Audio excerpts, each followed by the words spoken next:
Assalamualaikum warahmatullahi wabarakatuh. Halo teman-teman, perkenalkan nama saya Eva Rahmawati dari Rombel PAKTA 19 Universitas Negeri Semarang. Di sini saya akan menjelaskan mengenai mengevaluasi akun yang terkait dalam penyusunan neraca lajur atau worksheet perusahaan manufaktur.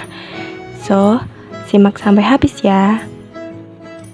Tetapi pertama-tama kita akan membahas tentang apa itu neraca lajur.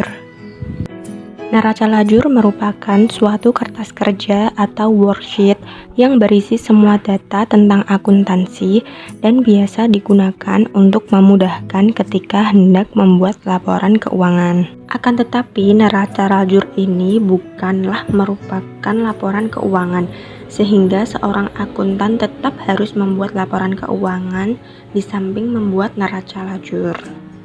Lalu, apa aja sih fungsi neraca lajur perusahaan manufaktur itu? Yang pertama yaitu data menjadi lebih ringkas. Transaksi dapat tercatat dengan rapi dan bisa dikelompokkan di setiap lajur yang berbeda.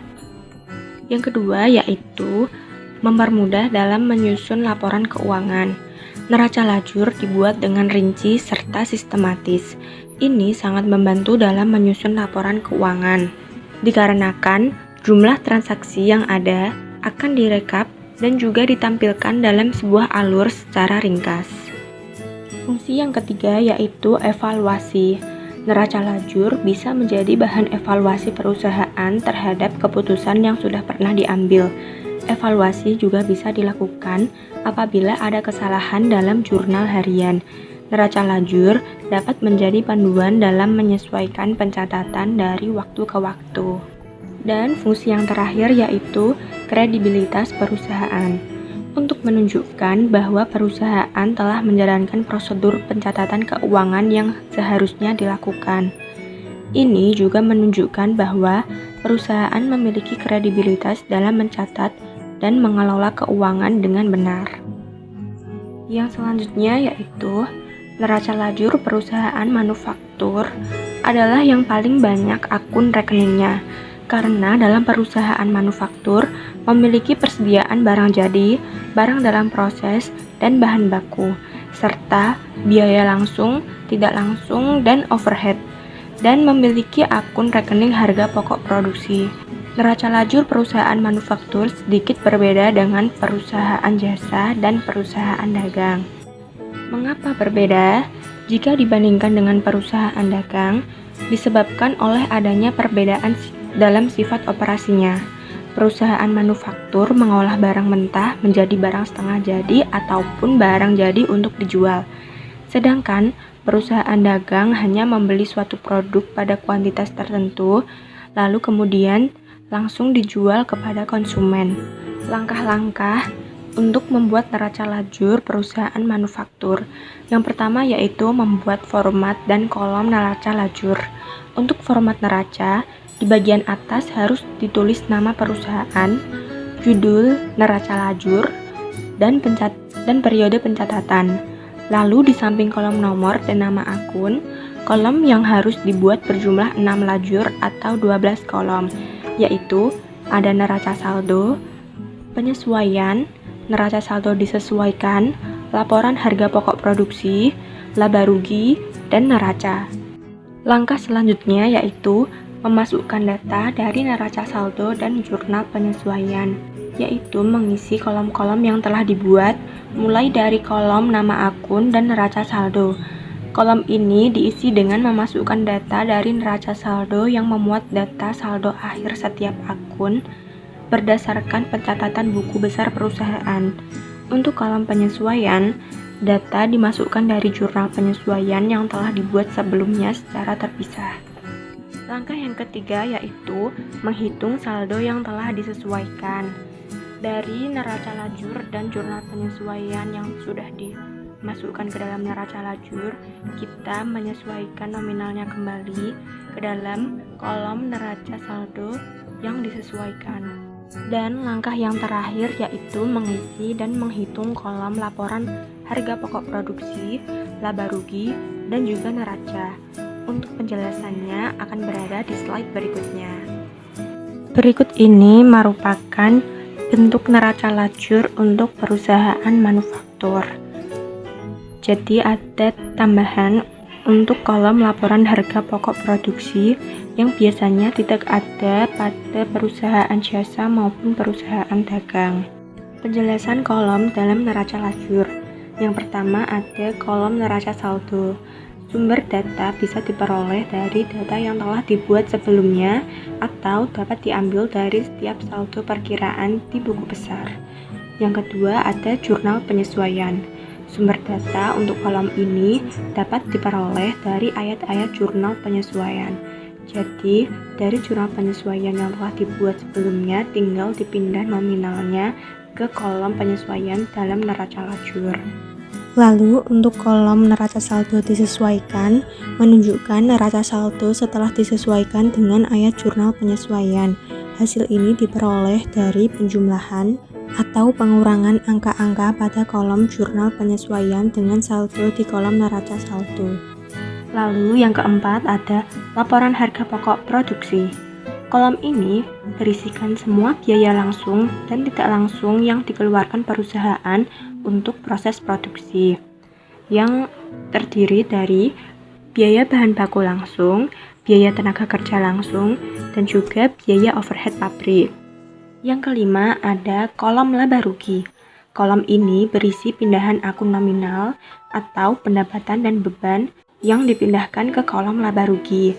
Dan yang terakhir yaitu kolom neraca. Kolom ini berisi pindahan jumlah saldo aset dan kewajiban yang berasal dari neraca saldo setelah disesuaikan, yaitu akun dengan nomor akun 1, 2, dan 3.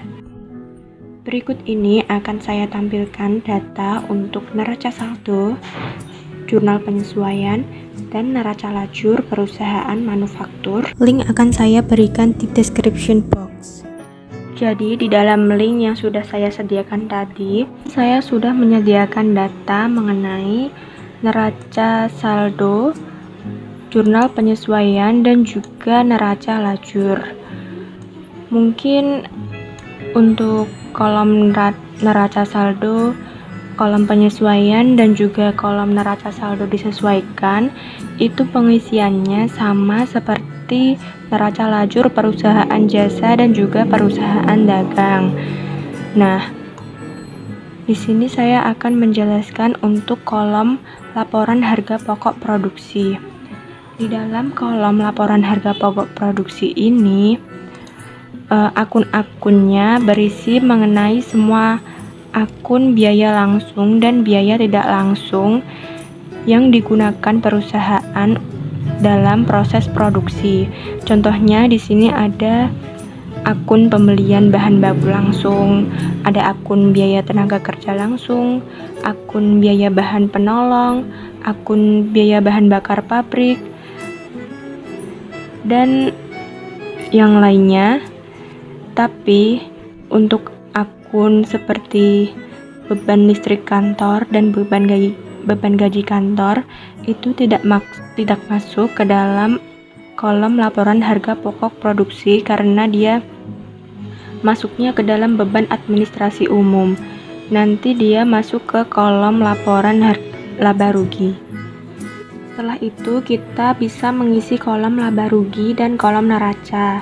Pengisiannya sama seperti di neraca lajur perusahaan jasa dan dagang.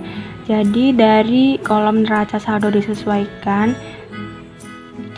nominalnya tinggal dipindahkan saja ke kolom, misal kolom laba rugi yang masuk yaitu akun nominal, yaitu akun beban dan pendapatan, dan untuk akun neraca yaitu untuk akun yang bernomor akun 1 sampai 3.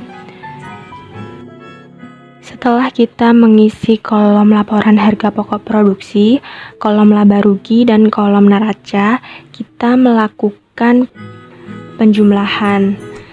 Nah, untuk jumlah pada bagian laporan harga pokok produksi ini kan tidak sama, maka kita selisihkan. Selisihnya kita taruh di bagian kredit. Selisih ini merupakan harga pokok produksi. Harga pokok produksi ini juga kita tambahkan ke bagian debit laporan laba rugi, karena HPP juga merupakan bagian dari laba rugi. Setelah itu kita jumlahkan lagi bagian laba rugi dan juga bagian neraca. Di situ bisa kita lihat ada selisih untuk bagian laba rugi lebih besar di bagian kredit. Hal ini menunjukkan bahwa perusahaan mengalami keuntungan atau laba karena pendapatan lebih besar daripada beban, sehingga selisihnya bisa kita tulis di bagian debit. Lalu untuk kolom neraca sendiri juga ada selisih. Selisihnya yaitu sama dengan selisih yang ada pada kolom laba rugi. Untuk kolom neraca, bagian debit lebih besar menunjukkan bahwa aktiva lebih banyak daripada kewajiban yang dipunya perusahaan. Setelah itu kita totalkan lagi, maka hasilnya akan seimbang. Sekian video penjelasan yang bisa saya sampaikan. Terima kasih atas perhatiannya. Wassalamualaikum warahmatullahi wabarakatuh.